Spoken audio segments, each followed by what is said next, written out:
de hecho que me correspondía de hablar antes que los funcionarios públicos. Muchas gracias. Gracias, senador. Tiene la palabra el señor ministro de Salud. Muchas gracias, presidenta. Buenas noches a todos.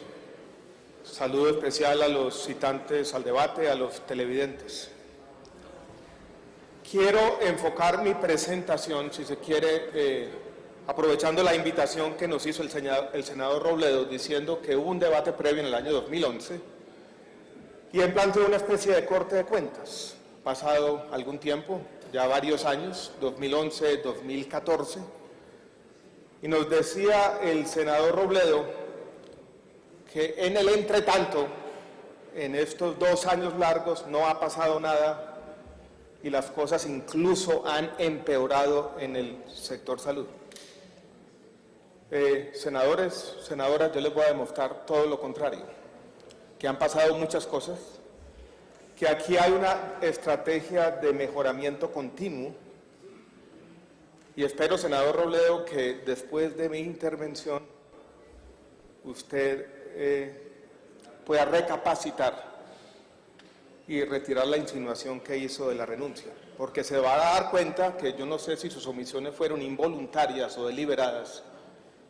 Muchas cosas se han hecho en el entretanto y hoy tenemos un sistema muy distinto de ese debate que usted dio hace ya algunos años. Quiero empezar entonces a hacer un recuento, no voy a hacer de todo exhaustivo de las cosas que se han venido haciendo, con la ayuda de este Congreso en muchos de esos casos. Empecemos con lo obvio, una cosa que usted omite a pesar de que hizo una insinuación, senador Robledo. Control de precios de medicamentos. En el año 2011 los medicamentos no estaban controlados como hoy están.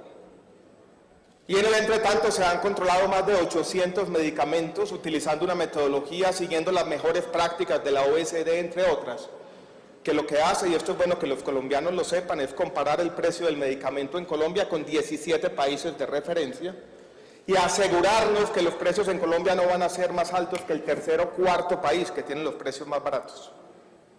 Eso, senador Robledo, usted también lo omitió, le ahorra a nuestro sistema de salud y a los colombianos de su bolsillo 500.000 millones de pesos cada año. Creo que eso es importante tenerlo en cuenta y se hizo desde entonces.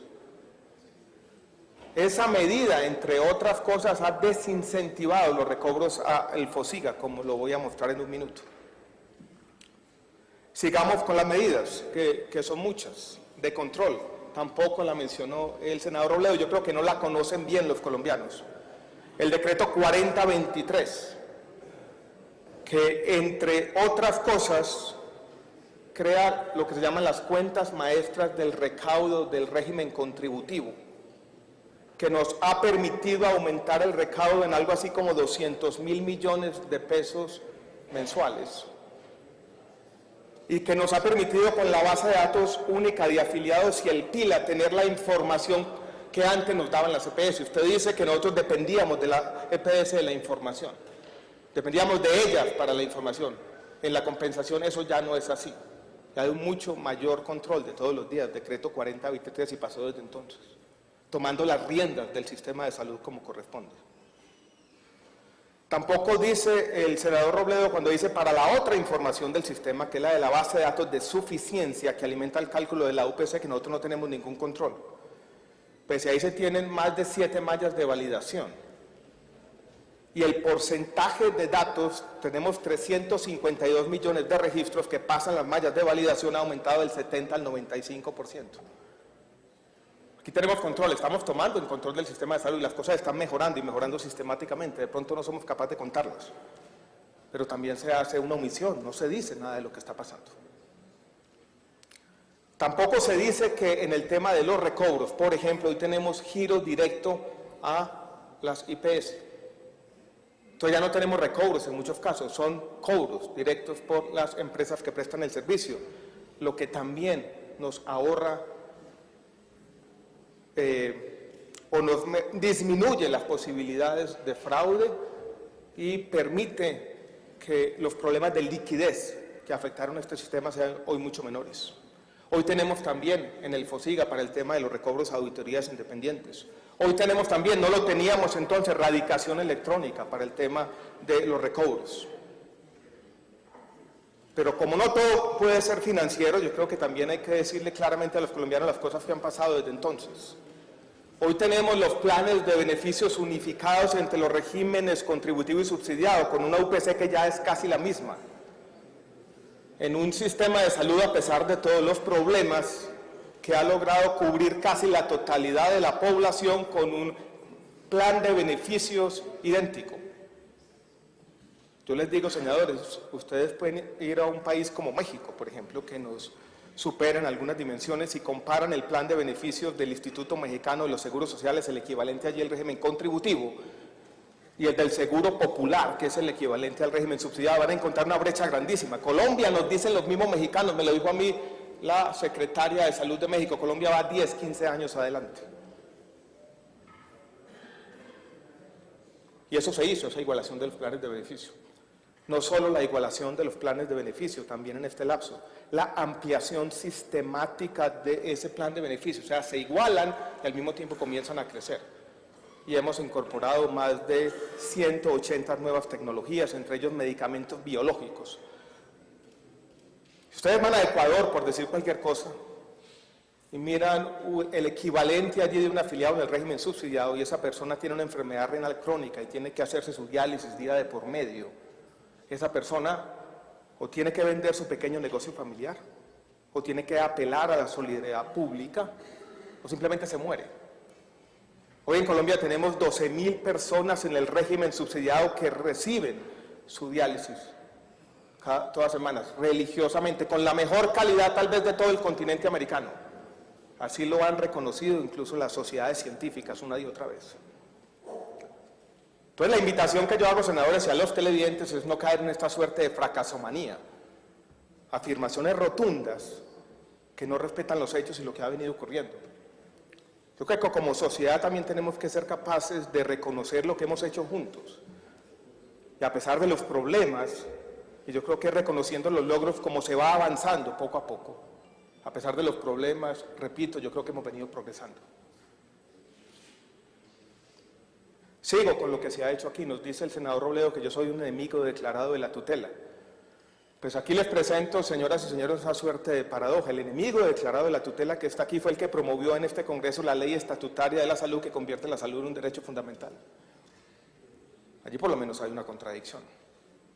¿Cómo es que el enemigo declarado de la tutela fue el que de alguna manera promueve una ley que junta la jurisprudencia de la Corte Constitucional y la trae a la normatividad legal? Antes de esa ley estatutaria, señores senadores, teníamos dos corrientes distintas. Por un lado iba la jurisprudencia de la Corte Constitucional y las normas muchas veces contradictorias.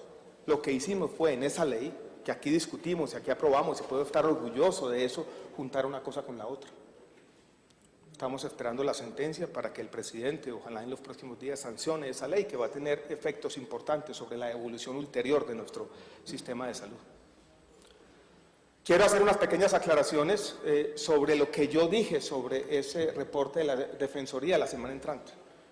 Y yo vengo del mundo académico y hay un ethos del mundo académico que quiero traer aquí.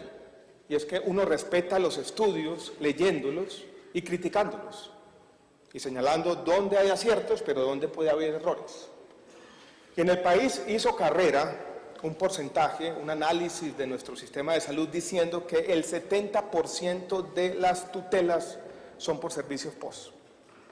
Eso es por cosas que ya están incluidas en el plan de beneficios y por lo tanto las EPS no tienen ninguna justificación para negarlas. Pero quiero afirmar aquí que ese porcentaje está mal calculado y les voy a decir por qué. Hay una serie de tutelas que no se pueden clasificar en esa categoría dicotómica POS y no POS. Piensen, por ejemplo, en una tutela que se llama de integralidad, donde lo que dice es al paciente, denle en todo. Dentro de ese todo hay servicios POS y no POS. Yo como la voy a clasificar como POS y no POS, y ahí hay una cosa y la otra. Hay tutelas por segundos usos de medicamentos. Un medicamento está incluido en el POS, pero el segundo uso, por ejemplo, no ha sido aprobado por el INVIMA. Tampoco es fácil clasificar esa tutela como POS o no POS. Hay tutelas que yo llamaría tutelas de libre elección, donde la persona simplemente pide que la sigan atendiendo en la IPS donde la estaban atendiendo. La EPS no le está negando, sino está diciendo, vaya a mi red. ¿Yo cómo voy a clasificar esa tutela en esa categoría binaria de post y no post? No puedo. Hay tutelas de oportunidad. Una persona que tiene una hernia, tiene que tener una cirugía y le dicen en 2 o 3 meses, y simplemente presenta la tutela y la tutela le dice, tienen que atenderlo ya. Tampoco podemos clasificarla como post o no post. Y lo que yo dije en la Defensoría es que tenemos que abrir otra categoría, tutelas post, tutela no post y tutelas inclasificables en esas 2 categorías. Eso no es ir contra la tutela. Eso es en una discusión pública como tiene que darse en un país que ya tiene, dijéramos, una cultura de investigación, llamar la atención sobre problemas que puede haber en un reporte de una oficina pública e invitar a la discusión, invitar al discernimiento, invitar a que tengamos diagnósticos afinados de nuestro sistema de salud. Pero vuelvo al punto en que estaba.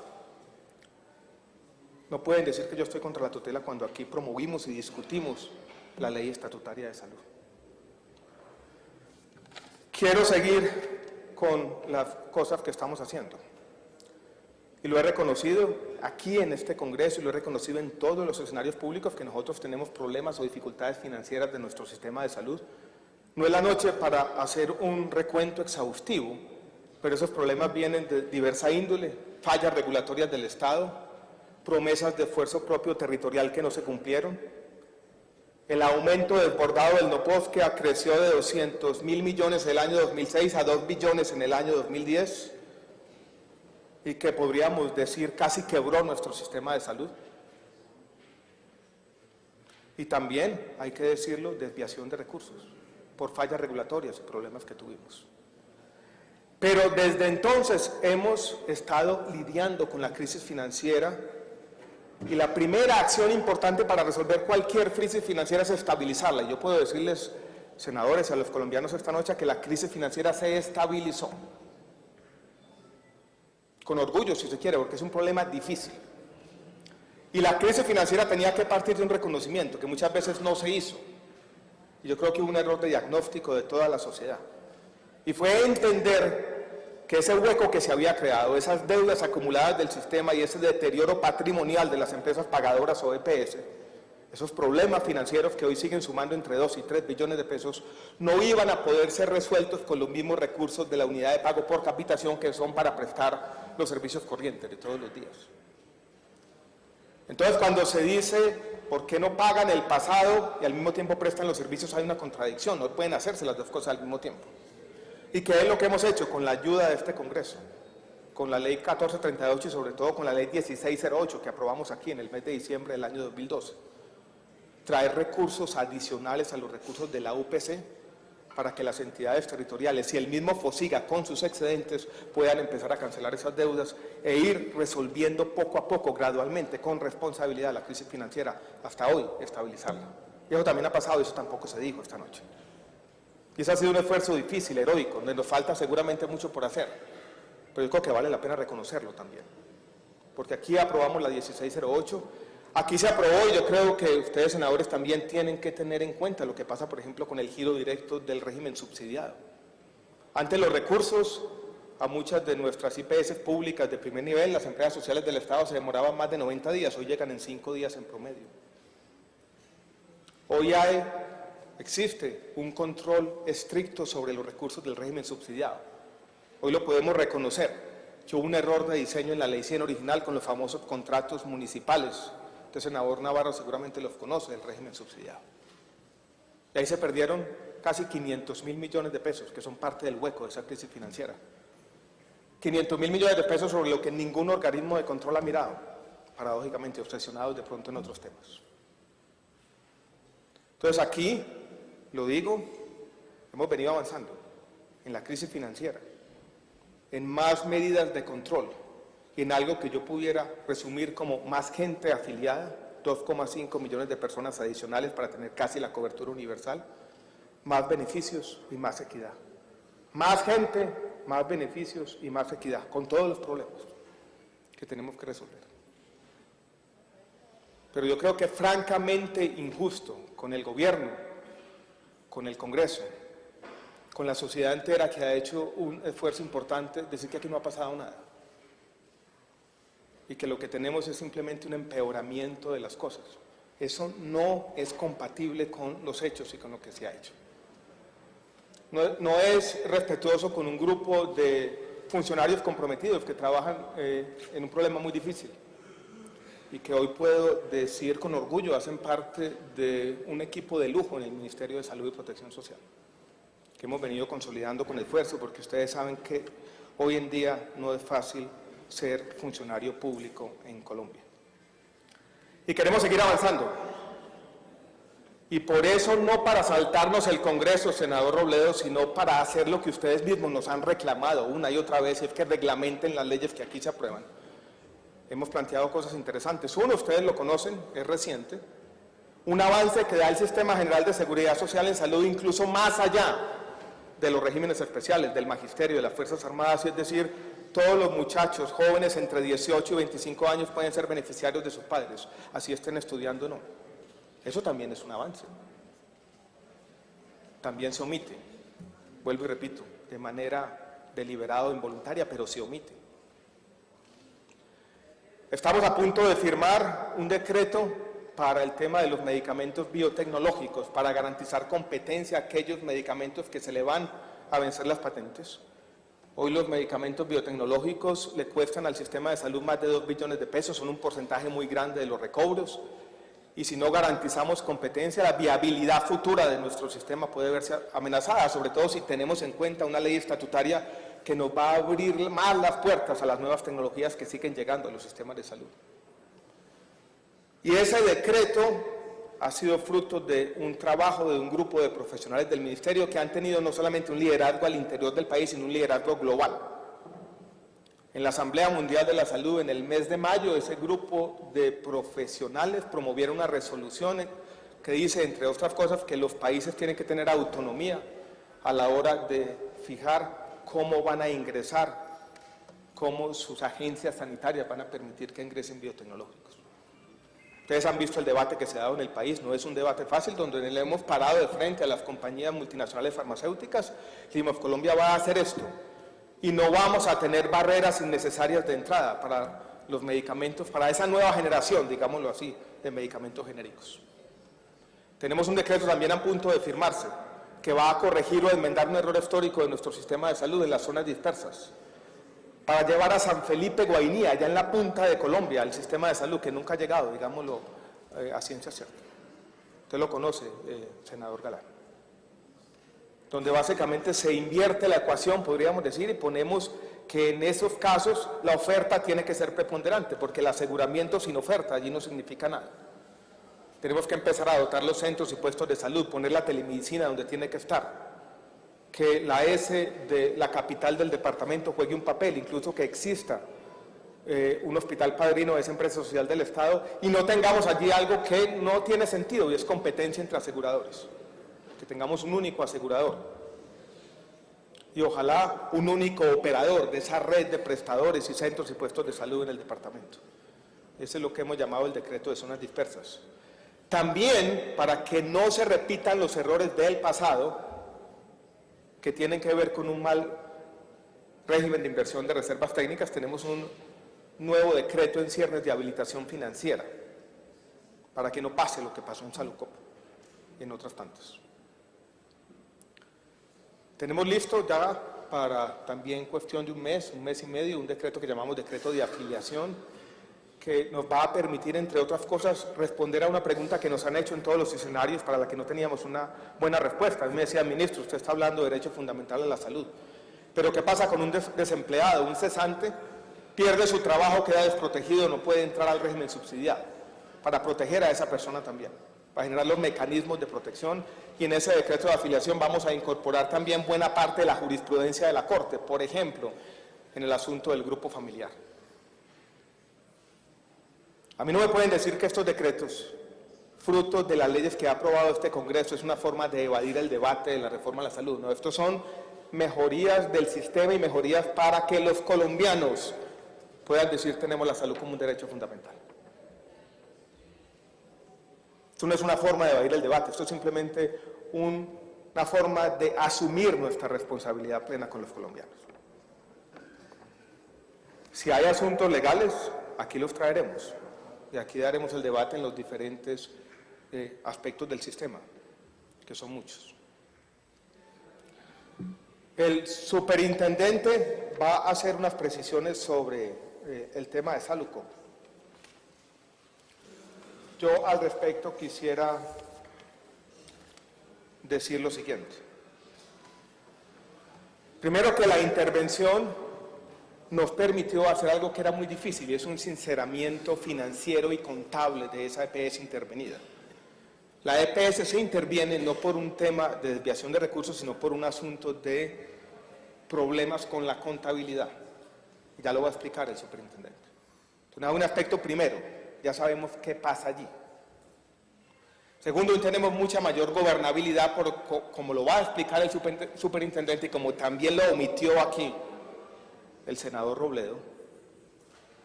Senador, la corporación IPS se intervino. Y esos temas que usted mencionaba al final de su presentación, con la preocupación de que por ahí se nos fuera la plata, ya no existen porque está intervenida la corporación. Yo creo que esa omisión también es importante señalarla y señalarla con claridad. Hoy hay un equilibrio operativo en la EPS, que es tema necesario para ir resolviendo lo que tiene que resolverse. El senador nos decía en algún momento, ¿y por qué no pagan los 600.000 millones de pesos? Porque nosotros no podemos, los argumentos usted mismo los dio con los recursos de la UPC, prestarle los servicios a la gente y al mismo tiempo pagar. Para eso existen los activos, son activos que están embargados hoy por la Contraloría y por eso no puede cumplirse la orden de restitución de liquidez. Tengan en cuenta un dato, porque a veces lo perdemos en las cifras complejas de nuestro sistema de salud. Hay 20 millones de actividades médicas al año en esta EPS, 3,5 millones de servicios de urgencias, 400.000 cirugías. Nosotros cualquier cosa que hagamos tenemos que ser responsables, nosotros no podemos jugar con la salud de los colombianos. Y cualquier decisión que se tome sobre esa EPS tiene que tener en cuenta primero el derecho fundamental a la salud de 4 millones de afiliados. Tenemos que actuar con toda la responsabilidad. A veces pareciera que alguien quisiera, bueno, liquiden esa cosa. Yo hago un llamado también a la responsabilidad. Entonces, alguien utilizaba la analogía de la crisis financiera con un banco. Usted liquida un banco, de pronto lo que se va son los ahorros de la gente. Con una EPS es la vida de la gente lo que está en juego y por lo tanto tenemos que ser cautelosos. Quiero, ya para casi terminar, que hagamos una reflexión sobre un asunto importante y son los problemas de corrupción de nuestro sistema de salud. Yo creo que todos tenemos una responsabilidad si queremos que las cosas sigan mejorando y que esta senda de mejoramiento se consolide. Y es la responsabilidad con la confianza pública en el sistema. Y eso pasa por tener un lenguaje que nos permita identificar dónde están los problemas y no seguir diciendo, como se ha dicho una y otra vez, que este es un sistema corrupto, injusto y fracasado. Aquí hay mucha gente que trabaja en este sector, que se levanta todos los días y trabaja bien y hace lo que tiene que hacer. Aquí tenemos hospitales públicos y muchas veces no se reconoce el trabajo, que son un ejemplo no solamente para Colombia, sino para América Latina. El Hospital Departamental de Nariño, el Hospital de Piales, el Hospital General de Medellín, el Hospital Santo Tomás en el Atlántico, el Hospital de Biotá en Cundinamarca, y así seguiría la lista, ojalá pudiera mencionarlos todos. Pero tenemos otros que simplemente han utilizado los problemas del sistema como una excusa, como un chivo expiatorio, para esconder graves problemas de gestión, y ustedes lo conocen, senadores. Lo que nos está pasando en el Tolima, y con eso empezó el senador Robledo su presentación, el Federico Lleras Acosta, no es un problema del sistema de salud, es un problema de la descentralización. Es un hospital que ha sido saqueado sistemáticamente por más de 10 años, así lo reconoce la misma gente del departamento. Y eso hay que decirlo, estábamos resolviendo el problema. Yo llegué aquí a las 5 de la tarde porque estaba sentada con todo el mundo. Y si no somos capaces de distinguir una cosa y la otra, terminamos promoviendo o patrocinando la corrupción. Porque no puede ser que existan como dos tipos de corrupción. Una, la corrupción mala, y otra, la no tan mala o la buena, porque es la que de alguna manera se acomoda a mis sesgos ideológicos. Aquí hemos tenido problemas de corrupción en las entidades territoriales, en las EPS y en los hospitales. Y si simplemente yo de manera oportunista señalo una y omito las otras, no estamos construyendo a generar esa confianza. Entonces mi invitación a todos es que valoremos lo bueno, que pongamos el dedo allí en la llaga donde lo tenemos que poner todos los días, y tenemos entre todos, ustedes que son representantes de la región, es un gran desafío para nuestro sistema de salud con los hospitales públicos, sobre todo con los hospitales públicos de tercer nivel. Si seguimos dejando que allí prospere la politiquería y el desgreño, no va a haber plata que alcance y ningún sistema de salud, CONOS y CPS va a poder hacer la labor.